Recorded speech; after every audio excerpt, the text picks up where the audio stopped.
So hi everyone, welcome to Lit 2021. My name is Tia, and today I'll be interviewing Sarah, or as you may more commonly know her as Raven, the Asabath Princess of the Darkness. Hey everyone.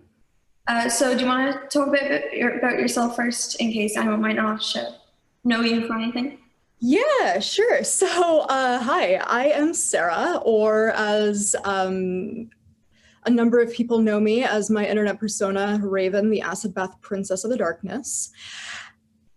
And my sister and I, when we were young teenage or young adults, I guess, I was about 17 through 19, and she was a few years younger than that.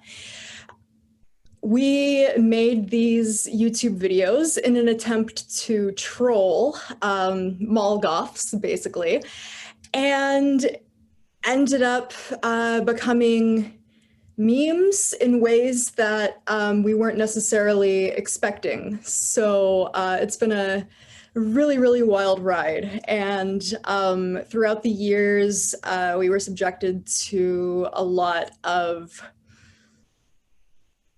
negativity from people who didn't realize that we were joking. We were subjected to a lot of cyberbullying, essentially, primarily directed at the fact that we were women who I at least looked considerably younger than I actually was, which was part of my character. And yeah, this was early days of YouTube, so 2007, 2008, 2009, and it was a rough time to be on the internet as a young person. And what sort of started as a fun little attempt to try to, get a rise out of people turned into something that became a lot more personal than we had expected. And as a result, we sort of abandoned the channel and went back into, I don't want to say we went back into hiding, but we did everything that we could to keep the mystery alive. And over the years, these videos developed sort of this cult following in a really weird way, and people began to wonder what happened to our characters, where we were, who we really were, that sort of thing. And it was fun to watch for, years and years and years, because everyone's theories were so wrong. But then, around the very end of December 2020, people started figuring out who I was. I was really worried that someone would sort of come out and reveal more information that could be harmful to me. So I decided to prevent that from happening, basically, by coming out on my own before anyone could really do it for me. And it was really, really scary, because my sister and I had pretty much stopped paying attention to the reaction of the videos. We didn't realize that they had become so popular with a lot of people. And so we were expecting that, whenever I came forward, we would be subjected to pretty much, the same amount of hate and abuse and whatnot that we were subjected to, in the early days of YouTube. And so, we really didn't want to do that. But then I did, because I felt like I had to. And as it turns out, a lot of people actually really enjoyed our videos. So that's been a very weird thing to come to terms with, because I wasn't expecting that necessarily. So it's very, very weird to realize that a lot of people really found humor in our videos. And it's been really, really weird to have, been a teenager with a very distinct interest in comedy and desire to pursue comedy, than to kind of be told for, years and years and years after you try to do something funny that, you're not actually funny, then to find out that, people did think you were funny this whole time. Really, really weird. So I'm going to go get started on my first question, and it would be, what would you say was your inspiration for the character of Raven? Okay, so mostly myself.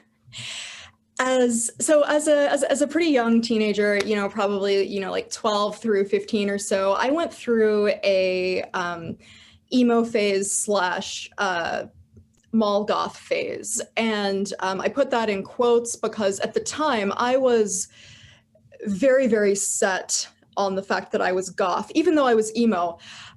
This was in 2002 through 2005, and at the time nobody really wanted to be considered emo. Goths were cooler and tougher, and at least where I was growing up, nobody really embraced the label of emo.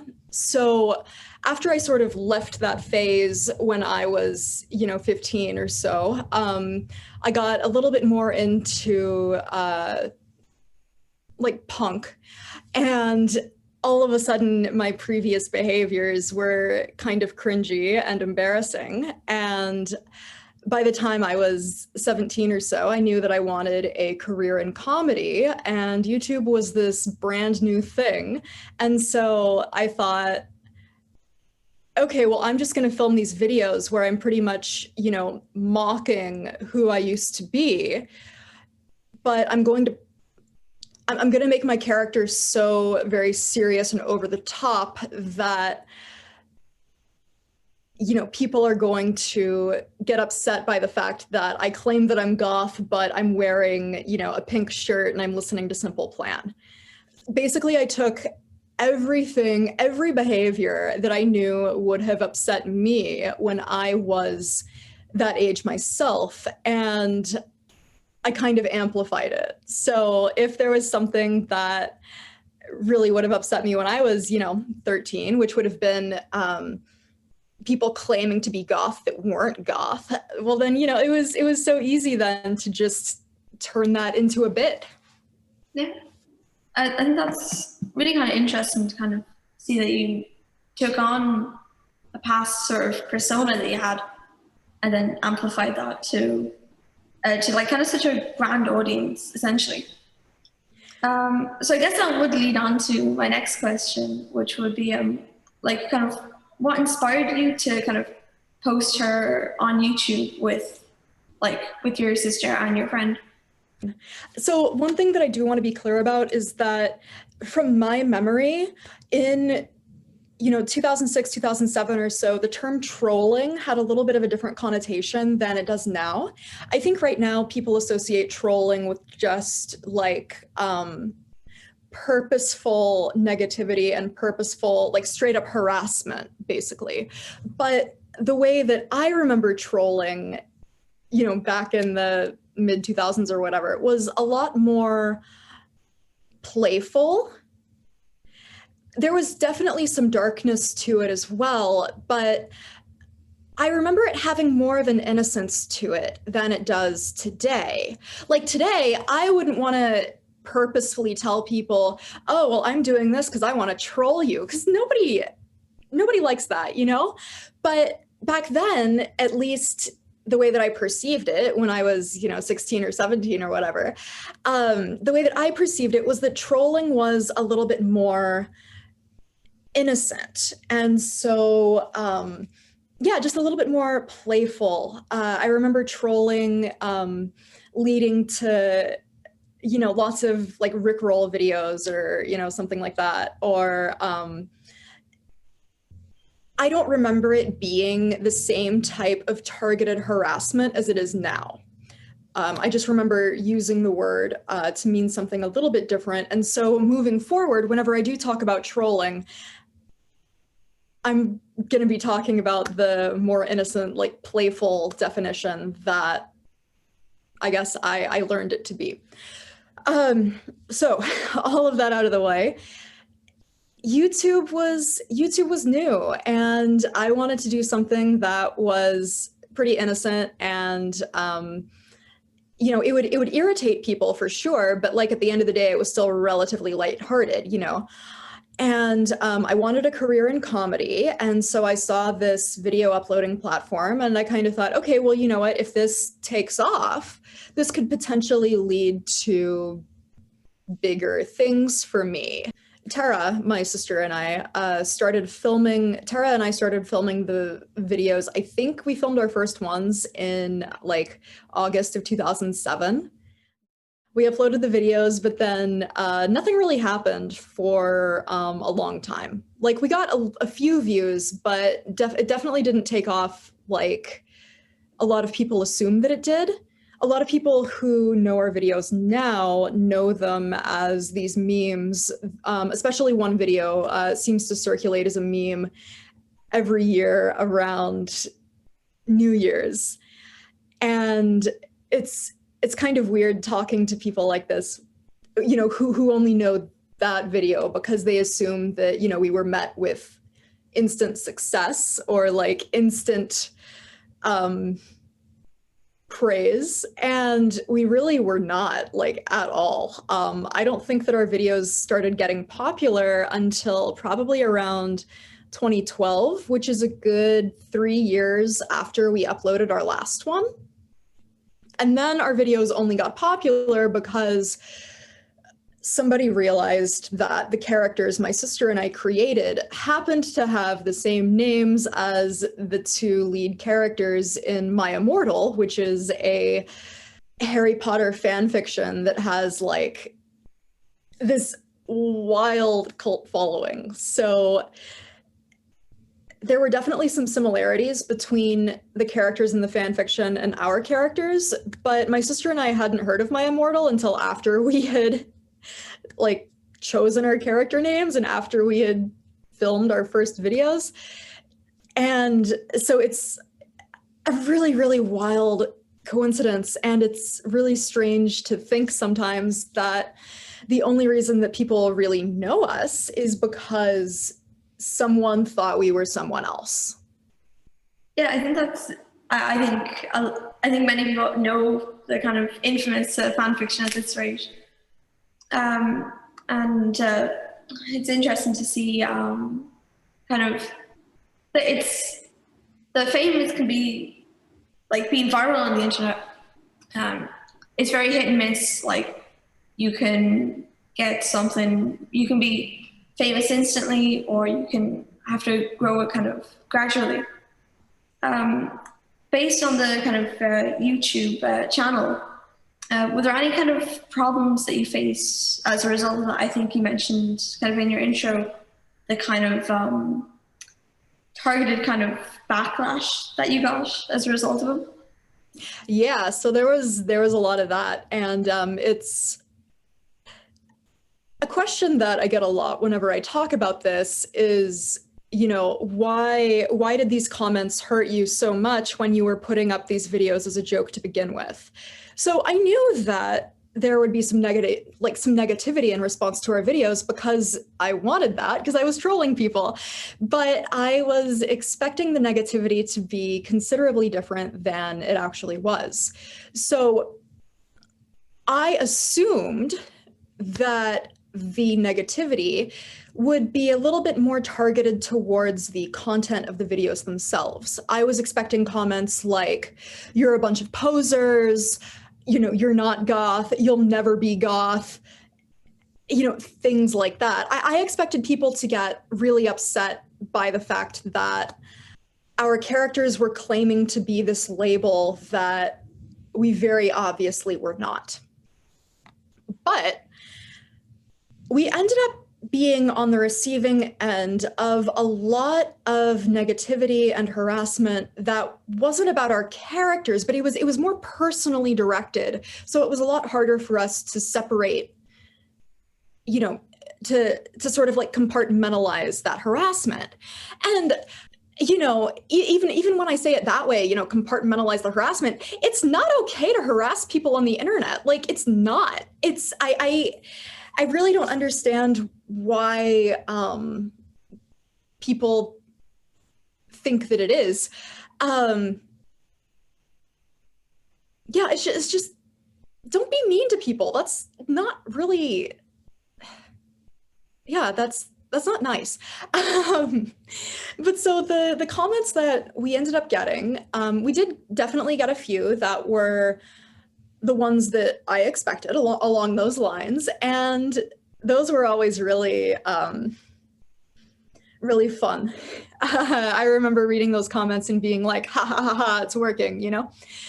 But then we started getting comments that were directed to us in ways that were a lot more personal. So, just as a trigger warning, I am going to be talking about some pretty serious stuff, including like suicide, self-harm, eating disorders, and pretty much anything that you could expect to come with cyberbullying. So, with that out of the way, we were subjected to a lot of stuff that was pretty horrifying. So, on the lighter side of things, you know, people were telling us that we were fat, we were ugly. They were telling us that, you know, we should go cut ourselves, that, you know, we should kill ourselves, you know, whatever. And that's a lot harder to separate, you know, those comments directed at a character from like those comments directed at you. Because I mean, how could you not take that personally? Tara and I both struggled with our weight during that time period, and we both had struggled with depression as well as self-harm. So whenever, you know, you're already not doing so great, and then a bunch of people on the internet are telling you that, you know, it's so hard to not internalize that. And I mean, you know, my weight and my weight fluctuations, those were things that I couldn't separate from my character. And those were things that Tara couldn't separate from her character either. And we filmed a few videos with a family friend of ours, and we all had grown up in conservative, in the conservative American South. So our friend was struggling with their sexuality. And so they were subjected to a lot of comments from people making a ton of really terrible slurs and just really harassing them for something that, you know, they were pretty openly, or I don't want to say openly struggling with, because it definitely didn't, you know, come up in any of our videos. None of the things we were really struggling with came up in our videos, actually, because we knew that because of YouTube culture at the time, if you know, we actually took a moment to like break the fourth wall and talk to our viewers and, you know, just kind of say something like, hey, if you could actually not tell us to kill ourselves, that would be really great. Because it turns out that we've struggled with self-harm and, you know, suicidal thoughts for a bulk of our teenage years. That would have just made things a lot worse. And, you know, why would we subject ourselves to that when things were bad enough as it is? So it was just not good. So, you know, one of the reasons why we stopped filming, first of all, there were logistics, because Tara and I, by the time we stopped filming in summer of 2009, we were going to colleges in, you know, completely different parts of the United States, and we never really got to see each other. So we didn't have time to film anymore. But aside from those logistical reasons, a huge part of the reason why we stopped filming was because it wasn't fun for us anymore, because we had so much fun with these characters, just like improvising and trying to crack each other up and just, you know, running with these ideas and you know, seeing where they went, basically. But it stopped being fun after a while, because we were tired of reading that, we were worthless.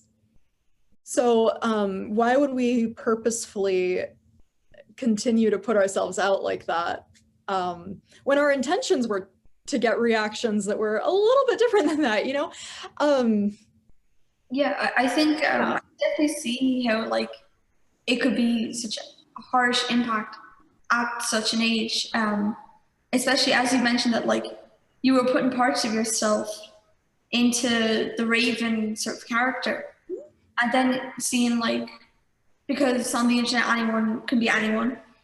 These comments could have been coming from adults, from teenagers, from children, but probably more so the older ages. And I think that kind of highlights how the internet's not a great place sometimes. I think there's lots of regions on the internet where it's just kind of as vile a human can get, essentially. And especially, I think such an early part of the internet where it was a lot of, I think, shock, trying to say something to get a reaction, and then but never quite knowing when to like stop and kind of think back and think maybe no.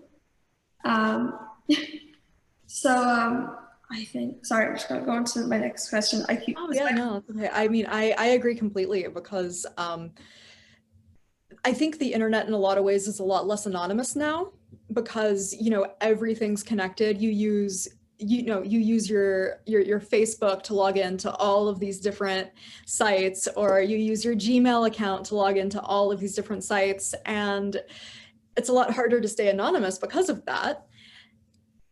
But in the early days of YouTube, it was a little bit more of a free-for-all because those connections weren't as prevalent as they are now. It's very much become more connected, and people know more about the internet and how to kind of weaponize it against individuals that they don't like or that they disagree with. So you said that it kind of that you stopped making YouTube videos after receiving such kind of negativity. Would you say that like maybe you would have, maybe if you hadn't stopped making YouTube videos, would the backlash have heightened to even greater heights?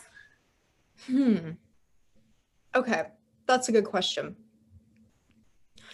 I mean, I think that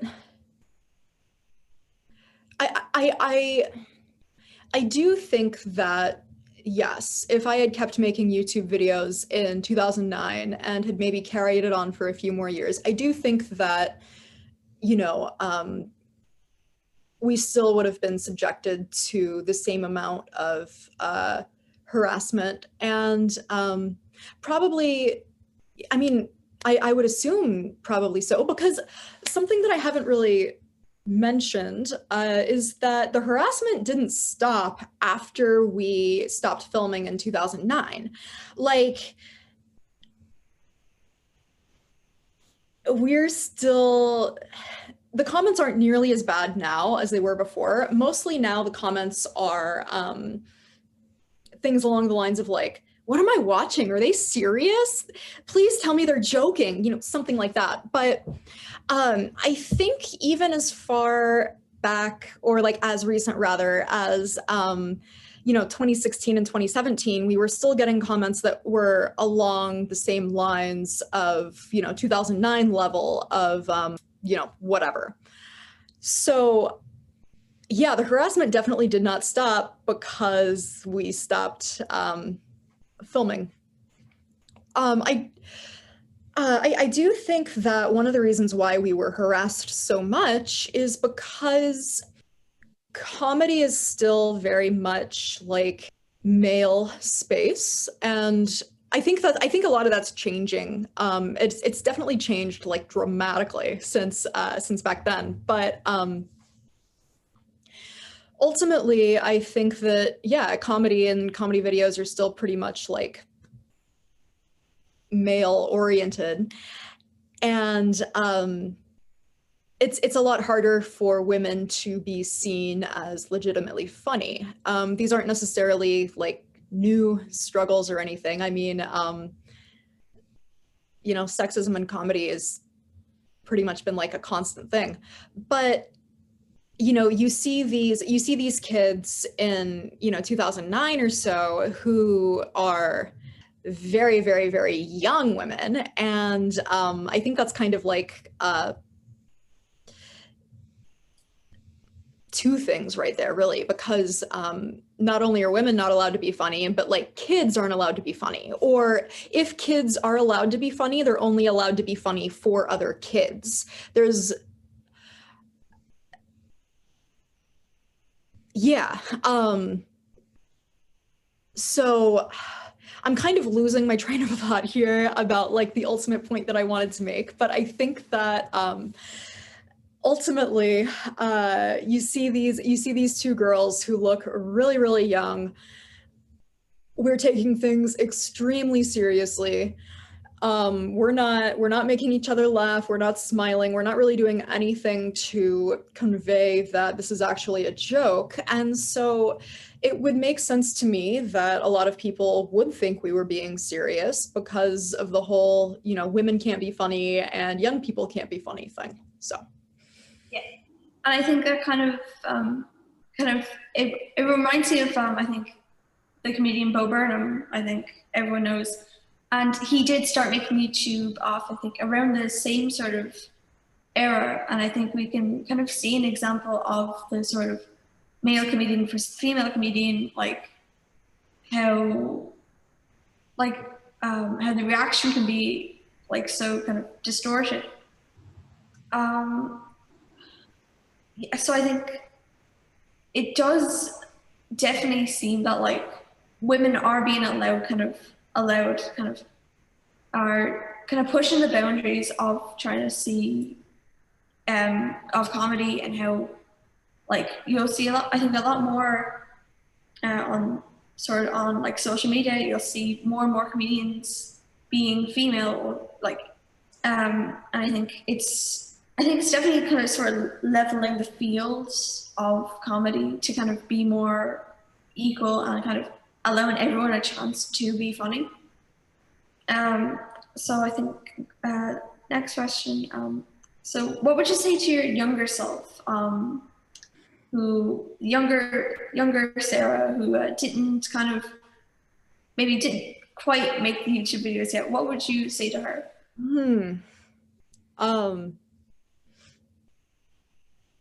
Still make the videos. It's hard because there are, especially when I first came forward at the very, very beginning of January 2021, claiming ownership to these characters. I was met with so much support that I didn't know would be there. And I was met with so much just like love, basically, from all of these people that I had no idea cared about our videos so much and thought that they were like funny and good, and that, you know, I had been funny. I wasn't expecting any of that. And it was really, really overwhelming because I'd spent, you know, a good, I'm 31 now, and I stopped filming the videos when I was 19. So, you know, I spent a good 12 years of my life thinking that something that I had been so proud of, that I thought was really funny, that like, I just thought that, you know, nobody cared about it except for me. And I wasn't ashamed of it or anything. I thought, you know, I thought it was funny, and I didn't really care what other people thought, you know, but there still was kind of this lingering sense of rejection, because, you know, I had wanted a career in comedy so badly at the time, and I was really hoping that like good things would come for me out of these videos, and if they didn't, that at least, you know, it would be a good fun time. And it was not a good, fun time for the most part. Don't get me wrong, it was indeed good and fun, but the comments and reception made it a not good, fun time. So to have not been expecting that at all, and to come forward about it, and then to be so terrified of coming forward about it. Like, it took me 4 hours to film a very awkward 2-minute video, which is what I used to like come forward, basically, because I was so nervous. Like, I had to adjust the way that I was sitting, the way that my camera was facing at me, because I could not stop shaking.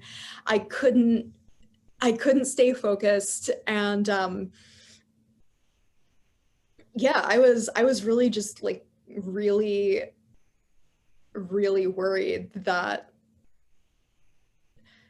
I was doing something that I should not have been doing, but I felt trapped into doing it. So I thought, okay, well, you know, if something bad is going to happen regardless, at least if I'm the one who's making the decision, at least then I regain some form of control. So all of this is to say that whenever I came forward and was met with so much positivity and stuff that I just was not expecting at all, it was really overwhelming and really sad in a few ways, because, you know, Tara and I had lived for a solid 12 years not knowing how beloved our characters were, and we lived for so long just assuming that no one thought we were funny and that no one cared about our work, when the reality was so much different from that. So I had a number of days for the first probably like 6 months of the year or so where I really regretted stopping filming.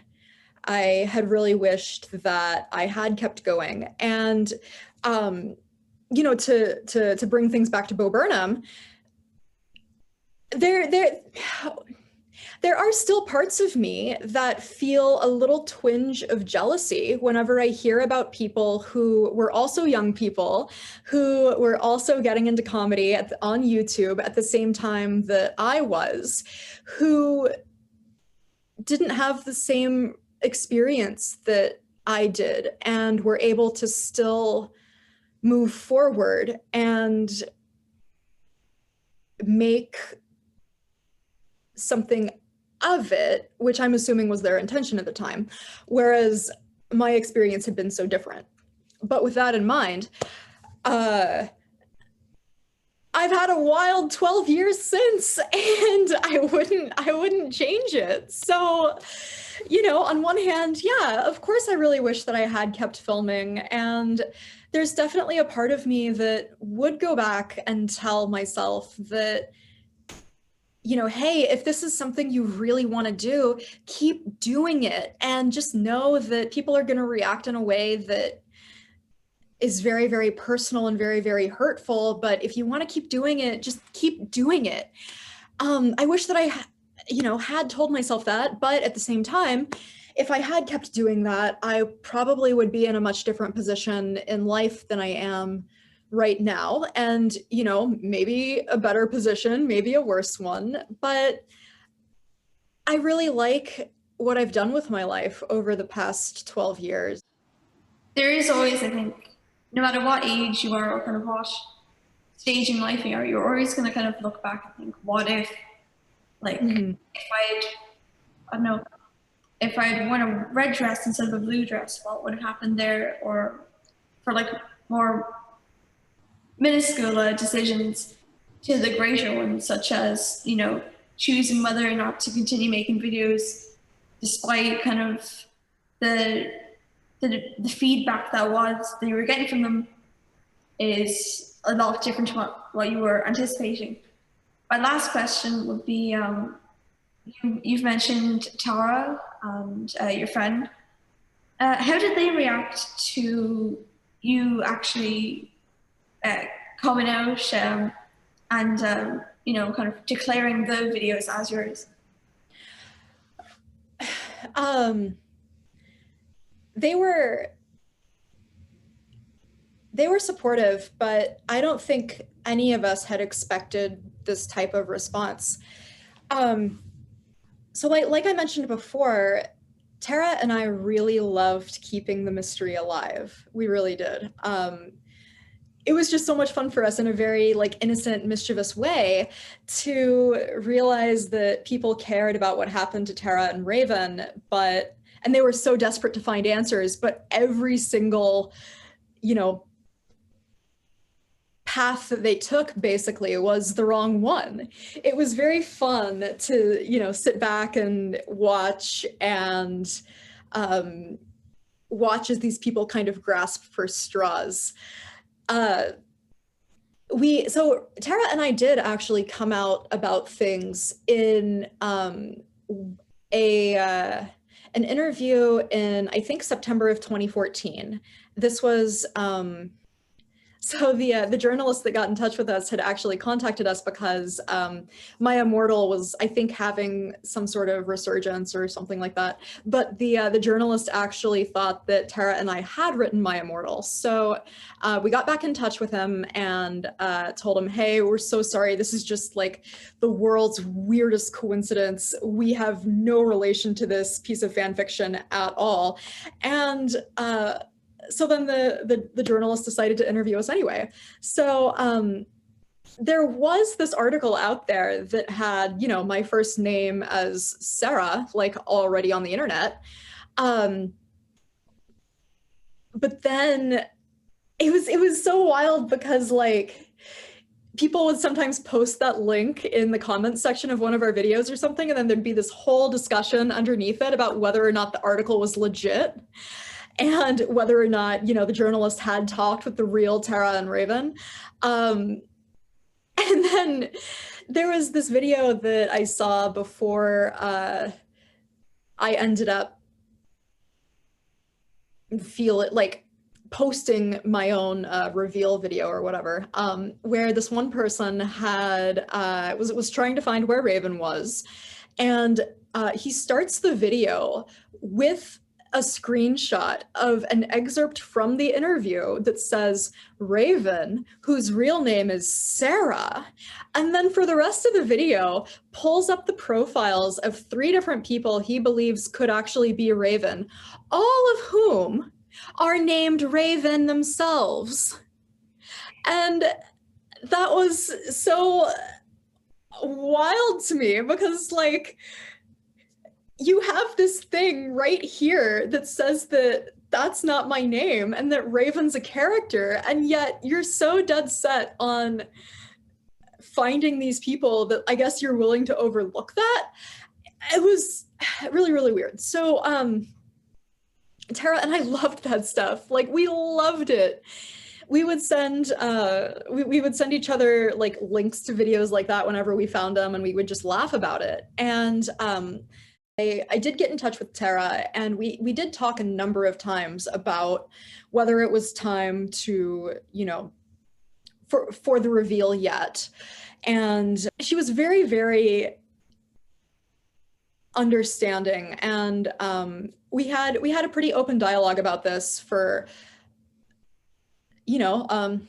years. And there were a few times where, in the years leading up to December 2020, I would text her kind of in a panic and be like, I think it might be time. I think I might have to do this soon, but I'm not sure. Like, what are you okay with? What do you consent to me doing? Like, how much are you okay with me telling? Like, that sort of thing. And then after all of those frantic, anxiety-ridden discussions, I would never actually do anything with that. But then things in December were amping up in a way that was very overwhelming, and it was very clear to me that if I didn't act soon, things would be completely out of my control. So yeah, I talked with her, made sure that I knew what she was comfortable with, and she was really, really supportive. And she told me pretty much, straight up that she doesn't want to be a part of the reveal. She's fine, participating here and there, whether it's, sending me some texts that I can screenshot and then post on Twitter. Or I called her one time for this Q&A video that I did back in March or so, and she was totally fine with that. But she really just has no interest in returning to the internet in that capacity, or really at all. Yeah, I mostly just made sure to like get everyone's consent and double check and make sure that, I was saying the right things. I wasn't overstepping any boundaries that they had. And yeah, went from there. And as far as I can, we've all talked about it, because we weren't expecting this at all. We were expecting not very many people to care. We were expecting a lot more harassment, and it didn't really happen. So it's been a wild ride for all of us. All three of us have been really pleasantly surprised, I think. Yeah, that's really interesting to kind of see kind of someone who I would say would kind of, as you were kind of such a big video, well, not just one video, but like there was kind of millions of people who would recognize your face. And I think it's interesting to see that such a kind of a stable piece of internet culture, as kind of weird as that kind of sounds, doesn't really kind of get involved with the internet apart from like what's necessary.